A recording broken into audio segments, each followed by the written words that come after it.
Hello, everyone. My name is Deepika, and I'll be serving as the Crisis Director for United States Senate for Together Month 3.0. You can call me Dipser Deeps because it's cute and easy to pronounce. So, fun thing about me, I am fluent in 8 languages, and I'm currently learning 6, which is fun and stressful, but it's all right. So I'm also a musician and I play the guitar and piano and I'm kind of starting out on drums. So let's see how that works out. So welcome to the United States Senate Rules of Procedure. So I'm going to be talking to you all about how the United States Senate is going to work, especially in Together Month 3.0. So let's get started.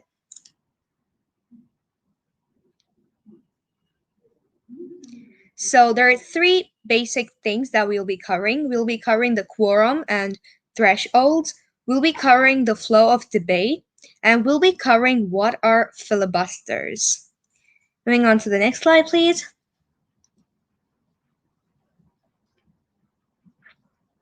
So part 1, quorum and thresholds. 1/2 plus 1 members of the Senate must be present to establish a quorum. So there must be a half plus 1. So for example, if there are a total of 50 people, there should be 26 people present in the Senate to establish a quorum. 1/5 of the members present is the minimum number of signatories required to introduce a bill. We'll be talking more about what bills are and what signatories are as well. So we'll get there and I'll explain more. And C, no more than 1/8 of the members present may serve as a sponsor to a bill. So I'm going to explain what are sponsors in later parts as well. So there should not be more than 1/8 of the members who will be serving as the sponsor for bills. Moving on to the next slide, please.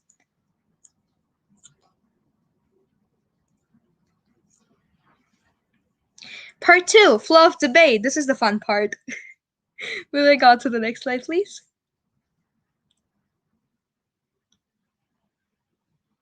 So, points. In Senate, there is only going to be 1 point, which is the point of order.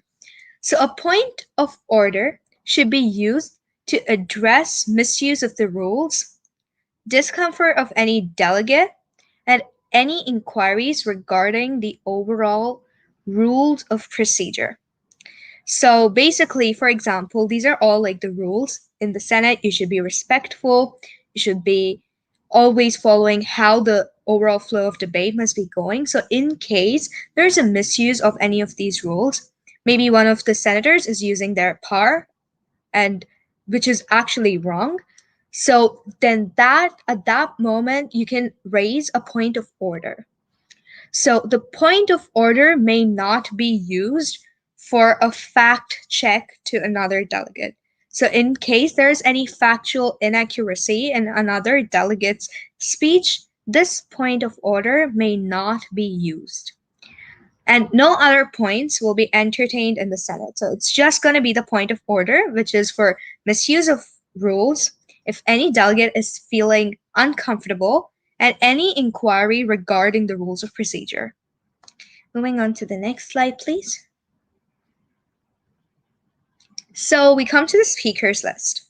So the Senate defaults to a general speakers list that continues throughout the entirety of the committee. So there is no time limit on the general speakers list, and the senators may speak for as long as they wish. So in regular like committees, what we see is that there's a 60 or 90-second time limit on the general speakers list.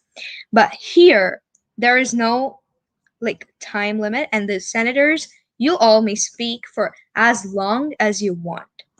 So there is no secondary speakers list or special speakers list in the Senate, and it is just a continuation of the general speakers list. All the debating is going to be done in the general speakers list itself. So there are no secondary speakers lists or special speaker lists that's going to be started or be generated. It's going to be all in the GSL. Moving on to the next slide, please. Now we get to the motions. So point number 1 is unmoderated caucus. So the unmoderated caucus will require that blocks of senators. So before I go further, I'll explain what blocks are. Blocks are actually groups of delegates or people, whatever you prefer to call it.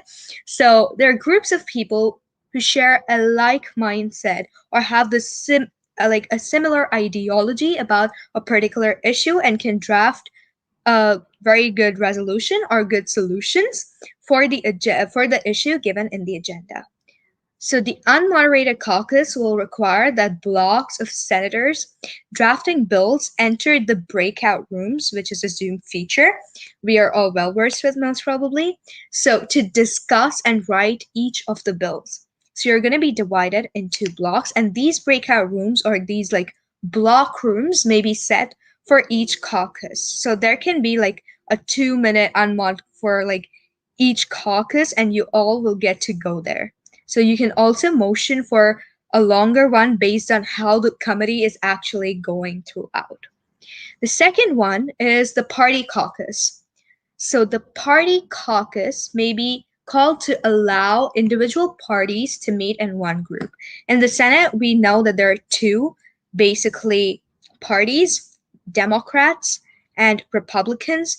So these party caucuses are actually between the Democrats only. For Democrats will have their own breakout room and Republicans will have their own, and they all meet in one particular group and they discuss over there. So that's the reason. So party caucus. It is similar to that of an unmoderated caucus. Only thing is that it's going to be between your own party, like all the members of your party. Moving on to the next slide, please. Number 3 is the moderated caucus. So there are 3 types of moderated caucuses that may be introduced in the Senate. So the first one will be the discussion of working papers. And the second one is discussing the amendments. And the third one is discussion of crisis updates. Since the United States Senate is going to be a semi-crisis, you'll be allowed to motion for a moderated caucus just for the discussion of the crisis updates that will be given. So all other formal debate is, of course, encouraged through the use of the general speakers list as aforementioned. Moving on to the next slide, please.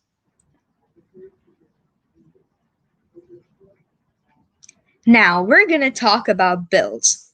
So the Senate shall pass bills through its proceedings and not resolutions. Now, resolutions are usually like you can introduce like 1 or 2 resolutions based on how many blocks are there in a normal month committee. But in Senate, it is recommended that you pass a lot of bills.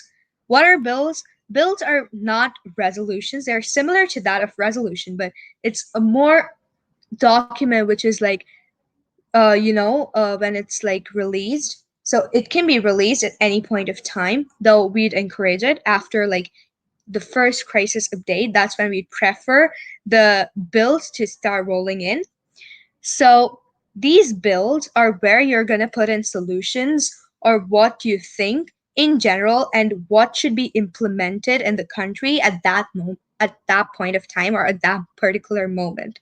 So these bills, it would be better that you could pass like 5 to 6 bills, and it would be really amazing if you could like work with your team and release a lot of bills. And of course, this applies to both the Democrats and Republicans because that's just how a Senate works. So working papers are defined as those bills which have not been introduced or approved by the Board of Dais. So basically, a working paper is something which is not yet introduced and it's not approved by the Board of Dais. So once a working paper gains its approval from the dais and a motion to introduce it is passed, it becomes a draft resolution or a complete bill kind of thing. So it does not mean that a bill has been passed yet. So a draft resolution can only be voted on after a cloture motion is passed. Cloture is synonymous with entering voting procedure. So, basic MUN voting procedure. It's similar to that, So cloture motion usually requires a 60% plus one majority in the committee, based in the quorum. And then we have amendments which must be introduced prior to the passing of a cloture motion, which is prior to the entire voting procedure. So the moment the working paper, which has now become a draft resolution or a bill, is discussed in the committee, amendments must be introduced at that point of time. And of course, after that is when you'll release a cloture motion where we'll have the voting procedure for whether or not the bills are supposed to be passed or not. Moving on to the next slide, please. So once the body is in cloture, the only valid motion is the motion to vote on that particular draft resolution or bill. So the default voting in the Senate is a roll call vote. So you'll be called one by one and you'll be asked whether you're for or against the particular bill. Do you want it to be passed or not passed? So the format of a bill is as follows. There shall be no preambulatory clauses. So if you have been in MUNs, you must be knowing that what preambulatory clauses are. So they're basically introductions which actually highlight what all have happened in the past and what are you keeping in your mind when you're making that particular draft resolution. But in bills, there is no such thing. You directly start with the solutions and what you want to be implemented. So the names of the sponsors and signatories must be present. So who are sponsors? Sponsors are basically those people who write the majority of the bill. And signatories are those who approve that this bill sounds pretty good. Yeah, it can be passed. Okay, this sounds good. We agree with the overall things given in this bill. So the bill must have a formal title, of course. So the operational clauses are binding, which means whatever is passed by the body is sent to the House of Representatives and then to the President for approval. And if it is passed by both the parties, it becomes a law. So it's a long procedure. So these are like operational clauses are very binding, and you should be sure that you don't use anything wrong over there or something which may seem very unrealistic. So whatever is passed by the body is then sent to the House of Representatives and then to the President for the approval, whether or not that particular bill should completely be passed. And if it is passed by both the parties, it then becomes a law. Moving on to the next slide, please. So part 3, this is the fun part. This is the very, very fun part. Filibusters. Can I have the next slide, please? So filibusters are basically very, very long speeches given by one senator or a group of senators. So there are two types of filibusters that will be allowed in this committee. One is the individual filibuster, which occur when a senator speaks for a very long amount of time to prevent a cloture vote. So this is like, it's going to go very long. And one thing that is very tricky here is that if you stop even for a minute to drink water, even for a second, then that filibuster will be taken as if it has ended. The filibuster is just over. And fun fact, I heard that the longest filibuster in the actual Senate was for about 24 hours. So yeah, that's just how it works. So due to time constraints, the only one of these filibusters is allowed per committee session, and the total time for each of these filibusters must not exceed for more than 20 minutes. So just keep it to 20 minutes and we'll all be fine. Remember, when you're doing individual filibusters, you cannot even stop for like a sip of water. The moment you stop, the filibuster is going to end. It's just over. And the second part is that the senator enacting this filibuster must have consent from his or her party leader, of course. So you're supposed to let your party leader know that you're going to be filibustering for this particular thing, and then you can just get started. Remember, don't stop. If you start, keep going for 20 minutes. Next slide, please.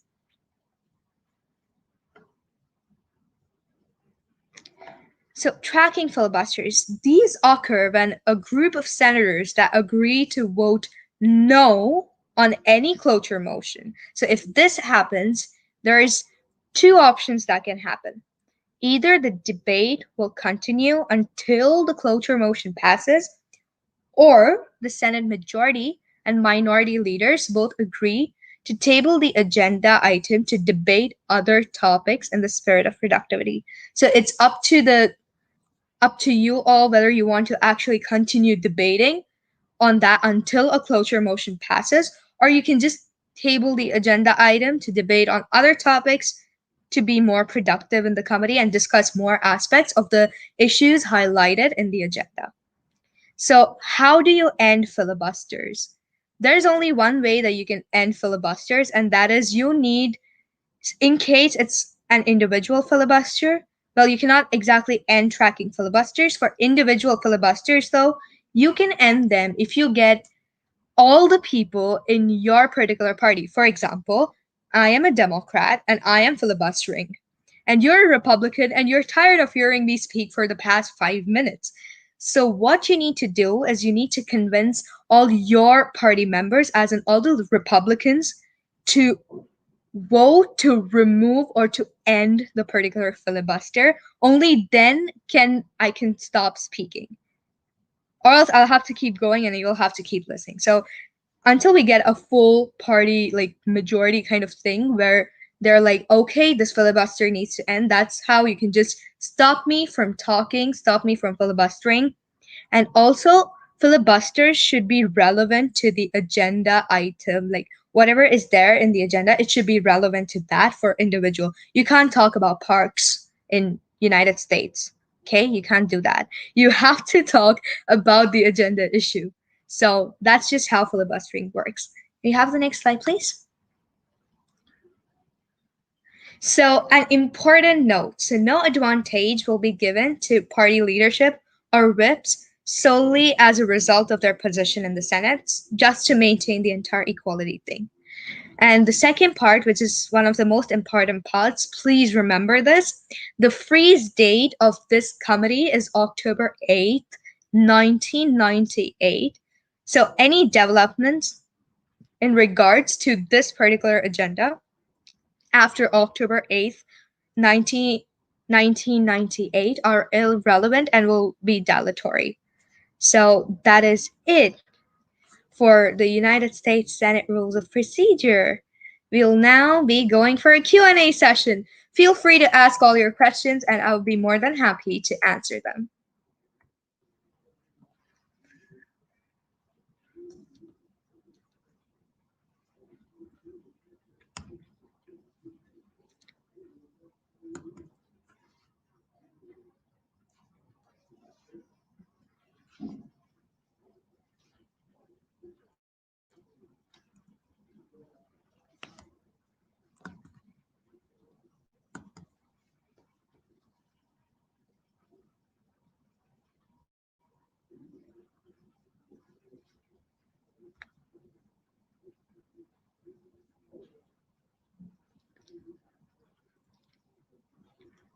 How are filibusters important?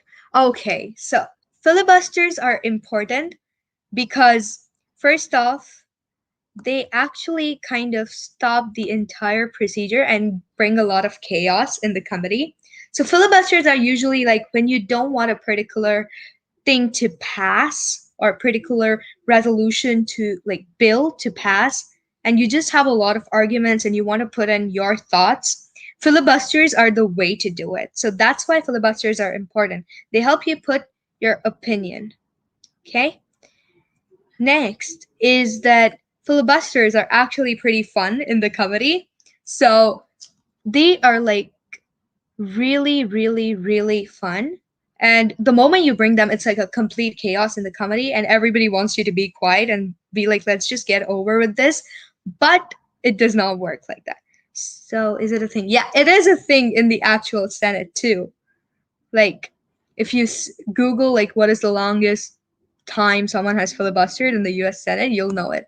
And it's actually a very real thing. So, it's like really fun. And last time I was in the Senate, there was one delegate who did filibuster, and it was really, really long. So yeah, that is it.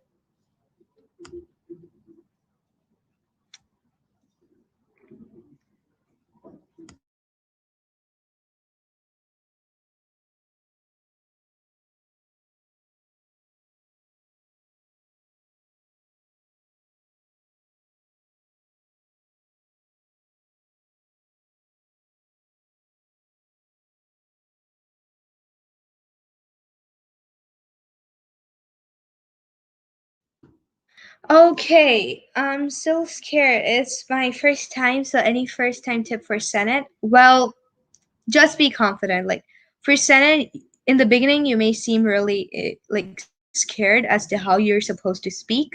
So the only thing is you just have to be confident and be sure that you stick to what your senator, what the senator you're representing has been doing in your particular state. Like since you're a senator for a state, make sure that you know your senator really well, really, really well, because one mistake may lead to a complete chaos again.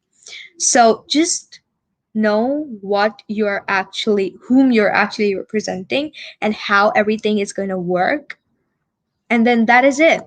What else do you need? You're all ready for Senate.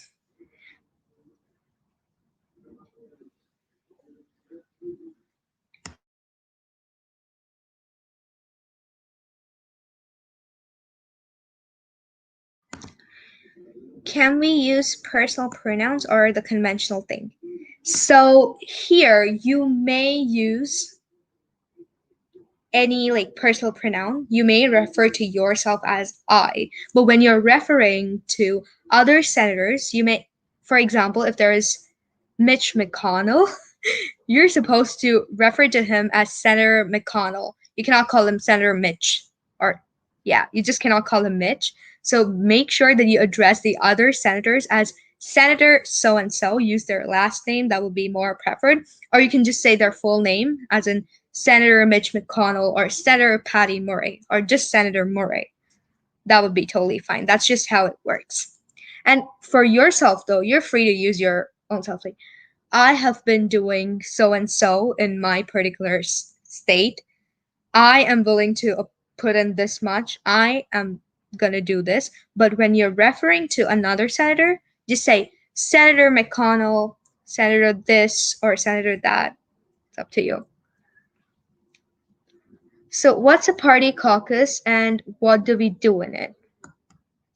So, a party caucus is basically a discussion with your particular party. So since if you're a Democrat, then you're gonna have a discussion with, so it's very similar to that of a moderate unmoderated caucus.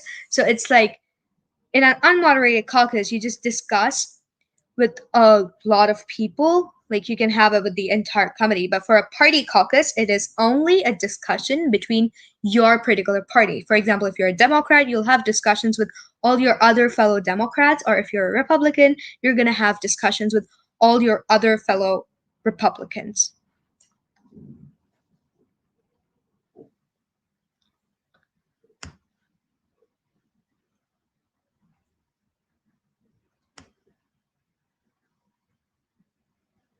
A bit more on cloture motion, of course. So a cloture motion is like a voting procedure. So the moment a cloture motion is passed, it means that we'll be moving into roll call where the senators will be having a roll call and you'll be called out. Suppose if you're Senator Patty Murray, you'll be called out and you'll be asked whether or not the bill which was in discussion prior to the passage of the cloture motion should pass right now or not. So basically, it is like a simple voting procedure. So in normal months, you have like a voting procedure where you have to vote yes or no for a draft resolution. Here we have a cloture motion where we are closing a particular thing, a particular agenda item, and we're just moving into voting procedure. So yeah, that is it.